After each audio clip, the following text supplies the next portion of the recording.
Hello friends, welcome to my YouTube channel.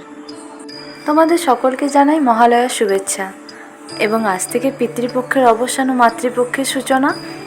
তো আজকে ছুটির দিন দেখে আমরাও সকাল সকাল বেরিয়ে পড়েছি, যাচ্ছি বক্রেশ্বর মহাদেবের মাথায় জল ঢালতে। তো আমরা বক্রেশ্বরে পৌঁছেও গেলাম, আর গাড়ি পার্ক করে নেওয়ার পর আমি একটু বাইরেটা ছোট্ট করে একটা ভিডিও করে নিলাম। তো ভেতরে ঢোকার পর আমরা এক পুরোহিত দাদুকে পেয়েছিলাম, যিনি অতি যত্ন সহকারে মহাদেবের পুজো করিয়েছিলেন আমাদের এবং বক্রেশ্বর ধামের ভেতরটা পুরোটা ঘুরিয়ে দেখিয়েছিলেন এবং তার সাথে উষ্ণ প্রস্রবণের কোনটা কত ডিগ্রি টেম্পারেচার আছে সেটাও কিন্তু উনি আমাদের জানিয়ে দিয়েছিলেন।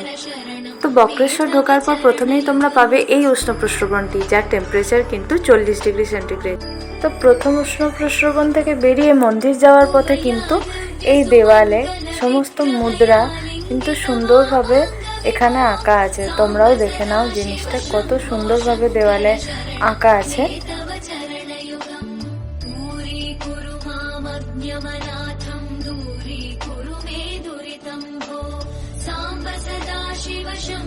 এই দেখো, এই উষ্ণ প্রস্রবণটা কিন্তু 80 ডিগ্রি টেম্পারেচার।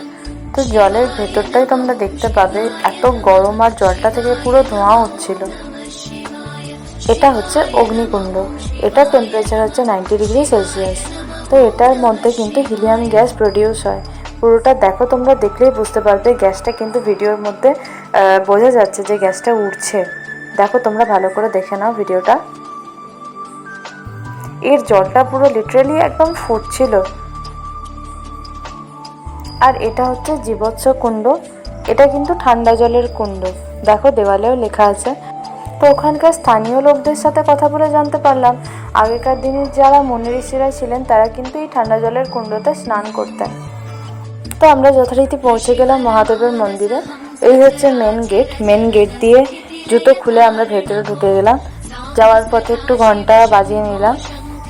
এই কুণ্ডটা হলো শিব গৌরী কুণ্ড। তো আমাদের যিনি পুরোহিত দাদু ছিলেন উনি বললেন এই কুণ্ড থেকে একটু জল নিতে, কারণ এই জলটাই কিন্তু মহাদেবের মাথায় ঢালা হবে। তো আমার মা এই কুণ্ড থেকে একটু জল নিয়ে নিল মহাদেবের মাথায় ঢালবার জন্য। তো এই যে আমরা মন্দিরের মধ্যে ঢুকছি, তোমরাও দেখে নাও। মন্দিরের ভেতরটা ঠিক এতটাই সুন্দর আর এত শান্তি ছিল মন্দিরের ভেতরটাই, মনে হচ্ছিল ওখানেই থেকে যায়। তো পুজো দেওয়ার সময় মন্দির কিছুক্ষণ বন্ধ থাকে। আমাদের পুরোহিত দাদুর কাছ থেকে আমরা মন্দিরের গল্প শুনে নিলাম। নাও, তোমরাও শুনে নাও। বাল্য নাম ছিল সুব্রত মুনি। উনি যখন মাতৃ গর্ভে ছিলেন তখন ওনার পিতা কোহলমণি, মায়ের নাম হলো গার্গী। কোহলমণি ওনার পিতা যখন বেদ পাঠ করছেন তখন উনি মায়ের গর্ভে থেকেই স্বপ্নাদেশে বলছেন যে পিতা এই মন্ত্র তোমার ভুল হচ্ছে। তখন পিতা বলল, তোমার এখন ভূমিষ্ঠ হই না, তার আগে আমার মন্ত্রে ভুল হচ্ছে, যাও তুমি ভূমিষ্ঠ হওয়ার সঙ্গে সঙ্গে অষ্টঙ্গ মাতা অবস্থায় জন্ম নিল। দেখা গেল ভূমিষ্ঠ যখন হলো তখন দেখলাম কোনো হাড় নেই, মাংসপিণ্ড। পিতা তুমি তো পুত্রকে অভিশাপ দিই, এই অভিশাপটাই ফিরিয়ে নাও। পিতা বলে, না পুত্র, তা হয় না। তো উপায় যে দেবাদিদেব মহাদেবের তপস্যা করবা, তপস্যায় সন্তুষ্ট উনি যেটা বর দেবে সেটাই তোমাকে মেনে নিতে হবে। অষ্টাবক্র, তারপর নাম হলো অষ্টাবক্র। যখন 60,000 বছর তপস্যা করার পর বললেন তোমার তপে সন্তুষ্ট হয়েছি, তুমি কি চাও? প্রভু, আমার বাঁকা শরীর যেন সুস্থ হয় আর অষ্টকুণ্ড সৃষ্টি হয়, সেই কুণ্ডের জলে দিন দরিদ্র রোগগ্রস্ত ব্যক্তি ওই জলে স্নান করে যেন রোগ থেকে মুক্তি পায়, আর সারা জীবন যেন আপনাকে জড়িয়ে থাকতে পারে। তোমার পুজো আগে হবে, তারপর আমার পুজো হবে, এবং তোমার অঙ্গ ঢাকা থাকবে, কেউ দেখতে পাবে না, কেউ স্পর্শ করতে হবে। আপনার নাম দাদু? আপনার নাম? স্বাধীন আচার্য। তো বক্রেশ্বরের ঘটনা তোমরা সকলে জানতে পারলে তো। এবার যথারীতি আমাদের গল্প শোনার পর মন্দির খুলে গিয়েছিল, তাই আমরা কিন্তু ভেতরে ঢুকেও গিয়েছিলাম। কিন্তু এই বক্রেশ্বরের মন্দিরের বেস্ট পার্ট কি বলো তো? তোমরা হয়তো খেয়াল করছো ভিডিওতে, হ্যাঁ ঠিকই দেখেছো, মন্দিরের মধ্যে কিন্তু এসি ছিল। তো আমরা খুব সুন্দরভাবে কিন্তু একদম ঠান্ডায় ঠান্ডায় পুজো দিয়েছিলাম। তো দেখতেই পাচ্ছ ভিডিওতে আমার মা কিন্তু পুরোহিত দাদুর পাশে বসে সুন্দর করে সমস্ত রীতিনীতি মেনে মহাদেবের পুজো করছিলেন। সাথে কিন্তু আমরাও করছিলাম, যেহেতু আমি ভিডিও করছি তাই তোমরা আমাকে দেখতে পাবে না।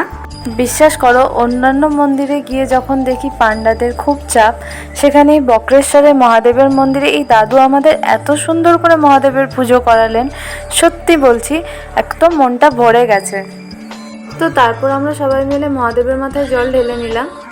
তো তোমরাও দেখে নাও, এই জলের মধ্যে ভাসমানরত অবস্থায় আমাদের কিন্তু মহাদেব আছেন। এবার মহাদেবের মন্দির থেকে বেরিয়ে আমরা সোজা চলে গেছিলাম 51 সতীপীঠের এক পীঠ, যেটা হচ্ছে এই সিংহবাহিনী দুর্গার মন্দিরে। 51 সতীপীঠের অন্যান্য সতীপীঠে মা কালী রূপে পূজিত হলেও এই বক্রেশ্বরের এই সিংহবাহিনীর মন্দিরে কিন্তু মা পূজিত হন মা দুর্গা রূপে। তো আমরা মন্দিরের ভিতরে ঢুকে গেলাম। তো মন্দিরের মধ্যে ঢুকে একদম সামনে থেকে মাকে দর্শন করে নিলাম এবং আমরা সবাই মিলে পুজো করতে শুরু করলাম মায়ের। তো পুজো শেষের পর আমরা বেরিয়ে পড়লাম পরবর্তী গন্তব্যস্থলের উদ্দেশ্যে। তো এরপর কোথায় গিয়েছিলাম সেটা জানতে হলে তোমাদেরকে পরের ভিডিওটা দেখতে হবে। So I hope you like this video and please subscribe my channel. Thanks for watching.